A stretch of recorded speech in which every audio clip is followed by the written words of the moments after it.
আজিকালি প্ৰায় মানুহবোৰে বলিউডৰ পৰা অলপ দূৰে দূৰে থাকিব বিচাৰে আৰু বলিউডৰ চিনেমাবোৰ প্ৰায় সমালোচনাৰ সন্মুখীন হয় কিয়নো তেওঁলোকে সাউথৰ চিনেমাবোৰ ৰিমেক কৰি সহজতে পইচা ঘটাৰ এক সহজ বুদ্ধি বাছি লৈছে কিন্তু বলিউড এনেকুৱা নাছিলে বলিউডত বহুতো ভাল ভাল চিনেমা আছে আজি মই আপোনালোকক ঠিক তেনেকুৱা 15খন চিনেমাৰ বিষয়ে ক'ম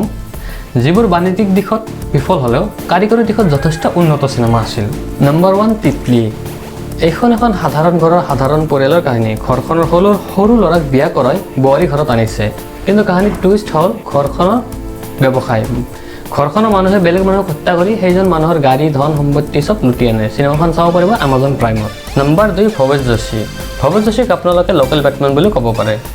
তেওঁ মুখা পিন্ধি সিস্টেমৰ আৰত মুখা পিন্ধা ভদ্ৰলোকসকলৰ বিৰুদ্ধে অকলে যুঁজিবলৈ যায় নিজৰ আত্মীয়জনৰ মৃত্যুৰ বাবে দায়ী সিস্টেমৰ বিৰুদ্ধে তেওঁ নিজে অকলে যুঁজখন দিবলৈ যায় চিনেমাখন চাব পাৰিব ইউটিউবত একদম ফ্ৰী 3 নম্বৰ চিনেমা হ'ল স্যাৰ যদি আপোনাৰ জীৱনত প্ৰেম ভালপোৱা মৰম এইবোৰ আছে তেন্তে বিশ্বাস কৰক এইখন লাভ ষ্টৰী আগত আপোনাৰ লাভ ষ্টৰী একো নহয় কাহিনীটো হৈছে এজন ধনী মানুহৰ ল'ৰা তেওঁ বিদেশৰ পৰা পঢ়া-শুনা কৰি ঘৰলৈ উভতি আহে আৰু বিয়া পাতে কিন্তু তেওঁৰ বিয়াখন বেছি দিন নিটিকে বিয়াখন ভগাৰ পিছত তেওঁ নতুনকৈ প্ৰেমত পৰে কাৰ লগত ঘৰত কাম কৰা ছোৱালীজনীৰ লগত চিনেমাখন চাব পাৰিব নেটফ্লিক্সত ল'ৰা আৰু ছোৱালীৰ মাজত ভেদভাৱ কৰাটো আমাৰ দেশত অতি সাধাৰণ কথা হৈ পৰিছে তাতকৈ সাধাৰণ কথাটো হ'ল ল'ৰা আৰু ছোৱালীৰ কাজিয়াত ল'ৰাজনক দোষী সাব্যস্ত কৰা কাহিনীটো হ'ল মুম্বাইৰ এজন বিখ্যাত ডাইৰেক্টৰৰ তেওঁৰ ওপৰত তেওঁৰ লগত কাম কৰে তেওঁৰ টিম মেম্বাৰৰ এজনী ছোৱালীয়ে যৌন নিৰ্যাতনৰ কেছ দিয়ে আৰু এই কেছটো যায় কাৰণে আদালত পায় চিনেমাখন চাব পাৰিব Amazon Prime-ত যদি আপুনি কিতাপ পঢ়ি ভাল পায় তেন্তে আপুনি নিশ্চয় উইলিয়াম শেক্সপিয়াৰৰ নাম শুনিছে তেওঁৰ এখন বিখ্যাত কিতাপ আছিল মেকবেথ আৰু সেইখন কিতাপৰ ওপৰতে ভিত্তি কৰি মকবুল নামৰ চিনেমাখন বনোৱা হৈছে কাহিনীটো হৈছে এজন গেংষ্টাৰৰ তেওঁ আণ্ডাৰৱৰ্ল্ড ডন এজনৰ প্ৰেমিকাৰ প্ৰেমত পৰে তাৰ পিছত মকবুলৰ হাতত দুটা ৰাস্তাই থাকে প্ৰথম ৰাস্তা তেওঁ নিজৰ ভালপোৱা বাদ দিব লাগিব দ্বিতীয় ৰাস্তা তেওঁ ডনক মাৰি পেলাব লাগিব মকবুলে দ্বিতীয়টো ৰাস্তা বাছি লয় এইখন চিনেমা চাব পাৰিব ইউটিউবত একদম ফ্ৰী জীৱনত কেতিয়াবা সকলোবোৰ দুখ কষ্ট চিন্তা বাদ দি লং ড্ৰাইভত যাব ইচ্ছা আছে নেকি তাকো চিনাকি মানুহৰ লগত নহয় অচিনাকি মানুহৰ লগত যদি ইচ্ছা আছে তেন্তে চিনাকি হওক এই তিনিজন মানুহৰ লগত এজন গাড়ী মেকানিক এজন ছফ্টৱেৰ ইঞ্জিনিয়াৰ আৰু এজন কলেজৰ ছাত্ৰী তিনিওকে এই চিনেমাখনত ধৰি ৰাখে দুজন মানুহৰ ডেড বডি চিনেমাখন Amazon Prime-ত চাব পাৰিব নম্বৰ 7ত আছে ইয়ে সালি আশিকি যদি আপুনি থ্ৰিলাৰ সাসপেন্স মিষ্ট্ৰি চাই ভাল পায় তেন্তে এইখন চিনেমা চাব এজনী ছোৱালী এজন ল'ৰা ইজনে সিজনক বহুত ভাল পায় কিন্তু কাহিনী টুইষ্ট এইটোৱে ছোৱালীজনীয়ে ল'ৰাজনৰ ওপৰত যৌন নিৰ্যাতন আৰু মাৰপিটৰ অভিযোগ কৰে আৰু জেললৈ পঠাই দিয়ে কিন্তু ল'ৰাজনৰ এটা ডুপ্লিকেট জেলৰ বাহিৰত থাকে চিনেমাখন চাব পাৰিব ইউটিউবত একদম free cinema number 8 Mickey virus চিনেমাখনৰ কাহিনীটো হ'ল এজন হেকাৰৰ তেওঁ যিকোনো মানুহৰ কম্পিউটাৰত সোমাই বিনা অনুমতি সকলোবোৰ ধৰণৰ ইনফৰমেশ্যন সংগ্ৰহ কৰিব পাৰে তাৰ ভাগ্যৰ পৰিৱৰ্তন তেতিয়া হয় যেতিয়া পুলিচে নিজে আহি তাক বেলেগৰ কম্পিউটাৰত সোমাব কয় তাৰপিছত তাৰ জীৱনত এজনী ছোৱালী আহে ছোৱালীজনী ক'ৰ পৰা আহে কি কৰিব আহে ছোৱালীজনী কোনেও নাজানে চিনেমাখন চাব পাৰিব ইউটিউবত একদম ফ্ৰী চিনেমা নম্বৰ 9 পৰি যদি আপুনি ভূতৰ চিনেমা চাই ভাল পায় তেন্তে এইখন চাব এইখন চিনেমাত অযথা দৰজাৰ কেৰকৰণী শব্দ নাইবা তেজ লগা মুখৰ ভূত নাই এইখন চিনেমাৰ ভয় আপোনাৰ চকুত নালাগিব আপোনাৰ মগজুত লাগিব এইজনীক চাওক তাই এনে এক অদ্ভুত গাঁৱৰ পৰা আহিছে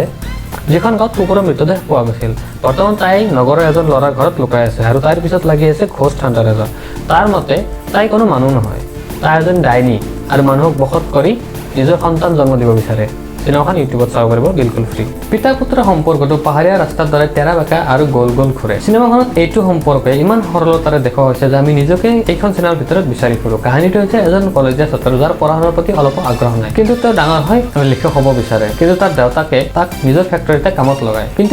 সীমাপাৰ তেতিয়া হয় যেতিয়া ঘৰৰ সৰু ল'ৰাজনৰ গাতো আঘাতৰ চিন দেখা পায় এতিয়া সি নিজৰ সপোন আৰু ঘৰখনৰ বাবে সংগ্ৰাম কৰিব লগা হয় এই সংগ্ৰামখন চাওক নেটফ্লিক্সত চিনেমা নম্বৰ 11 ৰমন ৰাঘৱ যদি আপুনি মাৰ্ডাৰ মিষ্ট্ৰি চাই ভাল পায় তেন্তে এইখন চিনেমা আপোনাৰ বাবে একদম পাৰফেক্ট চিনেমাখনৰ কাহিনীটো ৰিয়েল লাইফ সাইকো কিলাৰ ৰমনৰ ওপৰত ভিত্তি কৰি বনোৱা হৈছে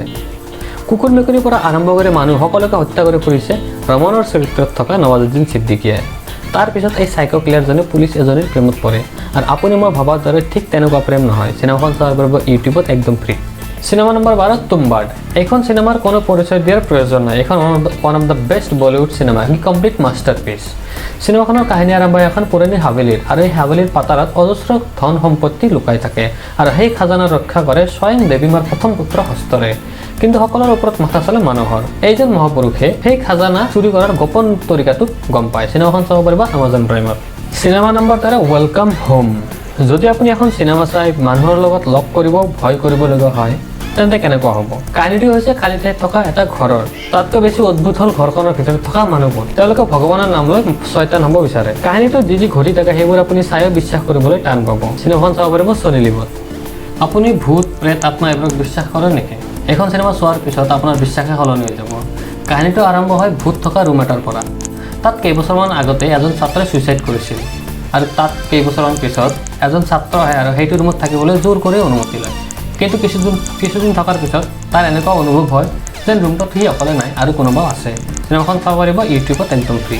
শেষৰখন চিনেমা হ'ল 3 ষ্টৰিজ। এইখন এখন দম ছাছপেন্স থ্ৰিলাৰ ফিল্ম। কাহিনীটো আৰম্ভ হয় এটা কলনীৰ পৰা, য'ত বিভিন্ন ঠাইৰ পৰা বিভিন্ন অচিনাকি মানুহ আহি থাকিবলৈ লয় আৰু প্ৰত্যেকজন মানুহৰে নিজে নিজে এক ৰহস্যময় গল্প থাকে নিজৰে, আৰু সেইটো মগজুৰ কোনোবা গোপন কথাত বন্দী হৈ থাকে, কাকো নকয়। কিন্তু ওপৰৱালাই এইবাৰ তেওঁলোকক এটা শিক্ষা দিম বুলি থিৰাং কৰিলে। চিনেমাখন চাব পাৰিব ইউটিউবত। আজিলৈকে ইমানতে সামৰিছোঁ। আপুনি কমেণ্ট কৰি জনাব আপুনি কোনকেইখন চিনেমা চাইছে ইয়াৰে, আৰু যদি চিনেমা ইয়াৰে এটাও চোৱা নাই তেন্তে চাই ল'ব, বহুত ভাল চিনেমা একেইখন।